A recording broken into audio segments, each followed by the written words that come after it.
I've been pondering how to start this episode for the last few days because I'm still undecided on what to do and where this series is going to go in the future. This is, of course, Season 10, and we only have one Stanley Cup, and that is eating me alive a little bit. It really does bug me. We're in a decent chance, we have a decent chance, we're in a decent spot this season to maybe do something, but we felt that way time and time again. We are currently second place in the Atlantic Division. Our offensive, defensive, and goaltending ratings are solid. I really like the look of this team. And again, I don't know where to go, but I'm so excited for the future of this team where you have DeBrusk in his prime. Stu Hannon has been a great pickup. So has Finneganov. Gary Harper turning into a player that we need him to be. Goodrow and Panarin are still getting it done for us. Whether or not they could do that potentially in the playoffs has yet to be seen. Lozon and Keane are just an amazing defensive pairing. Maroon's been a good pickup for us, but I still can't help but feel that if I was decisive on what direction I wanted this team to go, I could make further moves. And going into the trade deadline, potentially we could see Sean Day, who was our very first draft pick. And I made a mistake in the comment section on a video talking about who I thought my best draft pick was and my worst. I said my best was Soderstrom, and then of course I remembered we traded for him. My best might have to be Sean Day, and that really goes into the regrets of this series, and as I talked about it in the last episode, not having those big moments or those big players, because I feel like right now, despite some of the teams we've had, even despite the cup-winning team, with these young guys, we are just set up to dominate in the future. But whether or not we see that has not been decided yet. But I do want to compete for the Stanley Cup this year. I want to win the goddamn Stanley Cup this year. So if there is a trade to be made that can make our team better, matter of fact, we get an offer right here from the Islanders, we will decline it. If there is a trade to be made to make this team better, or to slow up this episode with your fucking injuries, if there's a trade to be made, we will absolutely make it and have this team. I'm not going to go all out. That's, again, where I wish I could be decisive, because I would just go all out if necessary and, trade away first round picks down the line and just really go overboard. But I can't do that. But I might go just a notch below. If that's a 10 in terms of just trading all your first round picks to make the team better, I'm not afraid to go to a 9 to do what I have to do to win the Stanley Cup this season. I've already looked at a few people. Obviously, it gets a little bit more difficult to acquire certain players that aren't on the trade block. And admittingly, Drew Doughty might have been a part of this team to start this episode if the LA Kings weren't in a bad way cap-wise. It's going to be an interesting episode, and I'm going to try and get us to the trade deadline as quickly as possible, because I want to win this season. If this is the last season, and if we win the Cup, it very well might be, then I want to go out on top as a Stanley Cup champion. We are going to sim these next 3 games before giving Lacerte the start against the San Jose Sharks. Mikhail Soderstrom, get us off to a good start. The first sim period of this episode is over. We lose 4-1 to Pittsburgh, but get back-to-back wins against Winnipeg and the New York Islanders. We are still in second place. Obviously, as you can see by the record with Florida, 2 games at hand. The Panthers have. We have lost 2 more games than they have, but things are looking up. It's competitive, and we're obviously getting more wins than losses at the moment, and that needs to continue. Will it continue against the San Jose Sharks? It will not. Boy, back-to-back 4-1 losses on Sunday.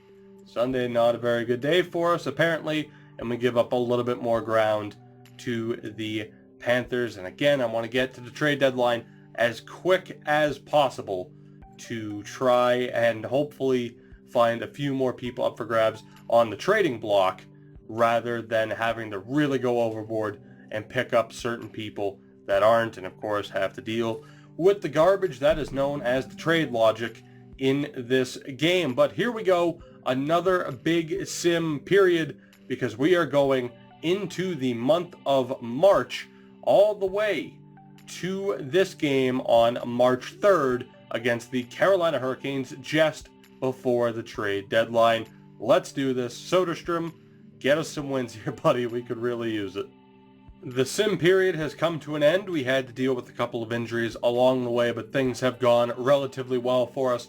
4 straight wins. We did lose to Columbus. Of course, I didn't put Lacerte in for the back-to-back. An overtime loss to Pittsburgh to end the month, but starting the month of March, we get another victory over the Ottawa Senators, this time 3-1, and we are right where we want to be.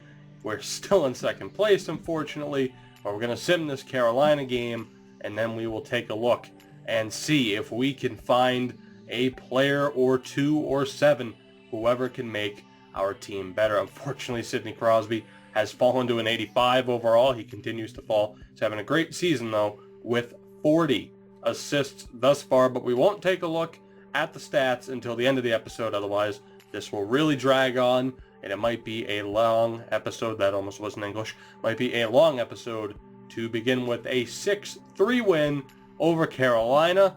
Now let's see here if we can find a deal. If not, it's going to be a very quick and sad jump cut.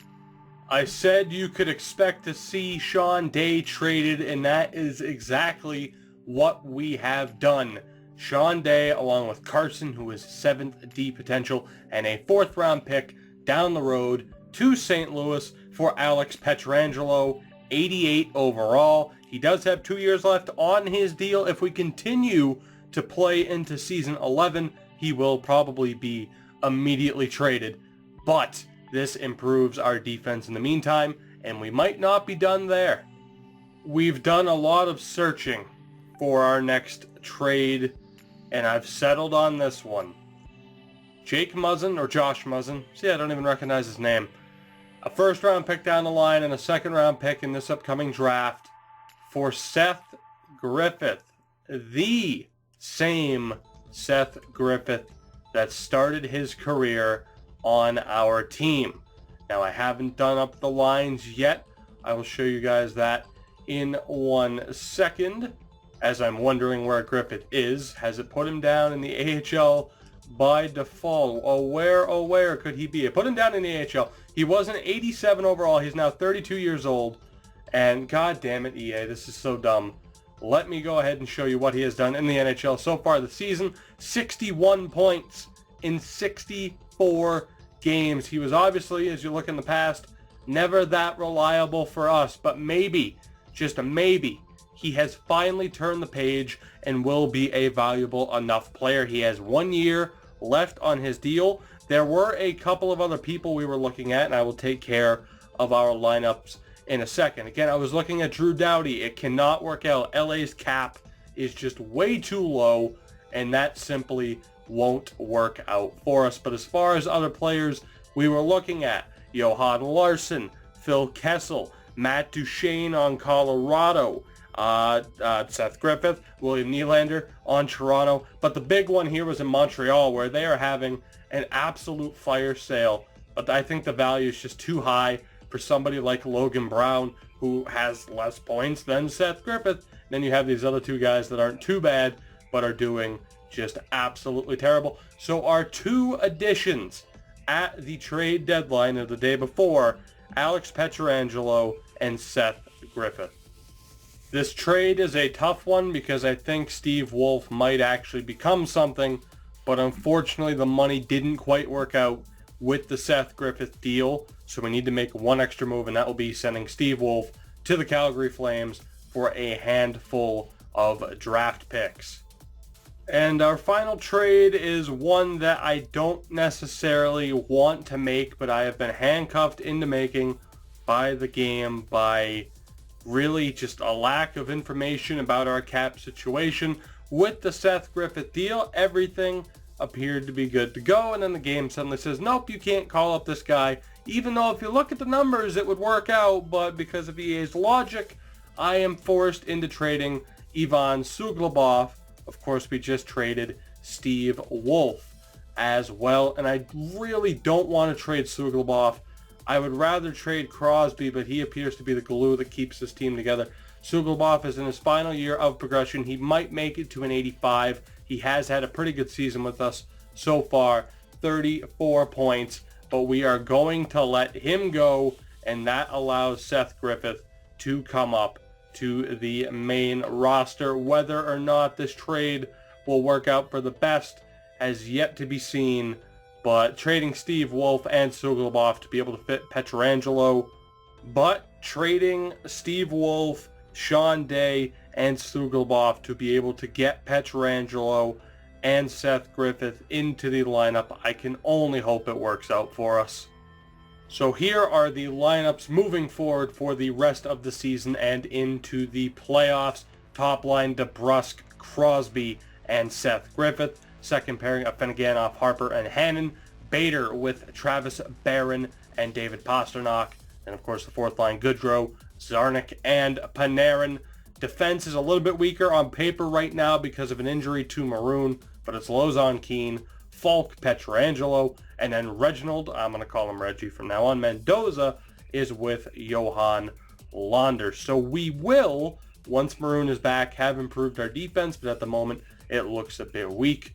Mikhail Soderstrom between the pipes. Will these trades work out for us? I genuinely don't know. Maybe I gave up a little bit too much and messed with the team chemistry a little bit too much to get what I needed, but time will tell. Moving forward, we have a decent bit of simming to do. Coming up, we will sim the next 5 games. Lacerte will be in for this game against the struggling LA Kings. Let's see what immediate effect these trades have had on this team. Now, unfortunately, we have dealt with a little bit of an injury bug, but we do finish the 5-game stretch with a 3-2 record, now 41 wins on the season, but we are still unable to catch the Florida Panthers. Again, the lineups have changed a lot. Sidney Crosby is out right now. I can't remember who else is out. We have Maroon back, but people just keep getting hurt. It's been pretty damn ridiculous, and I'm glad I don't do all of this live because it would add another 45 minutes onto the episode. I don't know what the actual time of the episode is right now. Of course, as I say this, it's well before recording, but I can tell you that the raw file is 52 minutes at the moment. These are very fucking time consuming, especially a trade deadline episode, but I did just see there, we have passed the Florida Panthers for first place. Serge Lacerte getting it done, and we finally get past the Panthers. Of course, you can just tell by the records, though, they have 3 games at hand, so we need to continue our winning ways, and we will be doing another decent bit of simming here as we go up to this Toronto game. Lacerte will get the game actually against Detroit, so we'll sim up here to this Detroit game. A lot of games, 8 games here for Soderstrom to lead the way, and hopefully we get our players back and can get some space away from the Florida Panthers to secure that division title. Let's see what happens. We've finished the sim period and what could be a devastating stretch of games for us heading in to the playoffs as we lose 5 out of 6. An absolutely horrible stretch. We have now won 3 out of our last 4, but that was a brutal stretch between the Arizona and Tampa Bay games on the 16th and 23rd of March. Moving into April, we have 5 games left, every single one of them against Eastern Conference opponents. We have clinched a playoff spot, but I'm not sure what we're going to be able to do in terms of getting that division title. It's not looking likely. The Panthers are just too damn strong. The Lightning have actually caught up to us in terms of points. I don't think they'll pass us, so we should have home ice advantage in the first round, but I just don't think we will be able to overtake the Florida Panthers for first place again. That 4-game stretch was just that's the worst time for it to happen heading into the playoffs, and it could be devastating for our hopes. but we remain a bit positive as the team has shown that they can win. And all that matters, man, as cliched as it is what happens in the playoffs. We've had terrible teams do very well. We've had great teams do very poorly, about as poorly as this menu system, as I did not mean to hit that button, but that is okay as we go and we put Serge Lacerte. And Soderstrom is up to 90 overall, so if you're wondering why I didn't pull him at any point during that four-game stretch, Englishman, it would be for that reason. But he is going to get back-to-back games, Serge Lacerte, that is. After winning that game against Detroit, we will just keep him in, and Soderstrom will get the last 3 games. Lacerte does very well. Screw the scouting. Lacerte does very well getting back-to-back wins, and I want to take a look at the points here. I doubt we have the ability to overtake the Panthers. We have 3 games left. They are 4 points ahead. They still have that extra game that they need to play. So I don't think we'll be able to do it, but a solid performance from Lacerte, who didn't have the greatest season in terms of save percentage at a .903, but he did pretty well for us. Of course, Mikhail Soderstrom has dominated the net for us this season, and he will do so for these last 3 games. We'll do it live, perhaps, and I'll jinx it right here. No, we actually get the win. Seth Griffith out until the 18th, so he might miss game 1. We'll just have the coach replace player. Can we get to 50 wins is what I was going to say, and we won't. The win by the New Jersey Devils puts an end to that. Ottawa, though, we finished the season off with a 7-0, just dominant performance over the Ottawa Senators. Let's move forward here, and it is the Tampa Bay Lightning in the first round. Seth Griffith will be back. We cannot win the division title. 1 extra loss was the reason for that. Had we beaten the New Jersey Devils, it would have gone to tiebreaker, and we would have lost that tiebreaker anyway. So second place in the division for the Boston Bruins in Season 10.